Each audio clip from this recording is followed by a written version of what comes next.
వామ్మో! ఈరోజు నా పనయిపోయిందనుకున్నాను అసలు. ఏమైందంటే వీడియో లాస్ట్ వరకు చూడండి చెప్తాను. ఎప్పటిలాగే 5 గంటలకి జిమ్‌కి స్టార్ట్ అయ్యాను. కొంత దూరం స్టార్ట్ అయ్యానో లేదో ఒక కుక్క నా వెనక పడింది. ఇంక వీడియో తీసే టైం కూడా లేకుండా పోయింది. భయపడి చచ్చానసలు ఈరోజు. ఆల్మోస్ట్ ఇంక నా పనయిపోయిందనుకున్నాను ఇవాళ. అంటే ఇంక అంత పొద్దున్నే ఎవరు కూడా రారు అరిచినా కూడా. భయపడుతూనే జిమ్ దాకా వెళ్ళాను. అది కాస్త జిమ్ దాకా నన్ను వదిలిపెట్టి ఇంక వెళ్ళిపోయింది. అసలైన విషయం ఏందంటే జిమ్ పక్కనే ఈరోజు ఒక డెడ్ బాడీ. అదేనండి డెత్. ఇంక టెంట్ ఏసున్నారు. ఇంకా నాకు వచ్చిన భయం అసలు ఎందుకురా ఈరోజు జిమ్ కి స్టార్ట్ అయ్యామా అన్నంత పని అయింది. దానికి పొద్దున్నే చాలా బ్యాడ్ ఎక్స్పీరియన్స్ ఇవాళ లంచ్ లోకి వచ్చి మా వారికి మునక్కాయ ఎగ్గేసి కర్రీ చేశాను. ఇంకా మా వారు ఆఫీస్కి వెళ్ళిపోగానే ఇంకా పాపని రెడీ చేస్తున్నాను. ఈరోజు ఫ్రైడే కదా.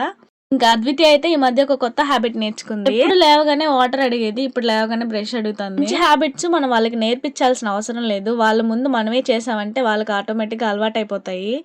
ఇంకా ఇవాళ మార్నింగ్ అయితే ఇంత హారబుల్ గా గడిచింది. మీకు ఎలా గడిచిందో కమెంట్ చేయండి. Thank you for watching.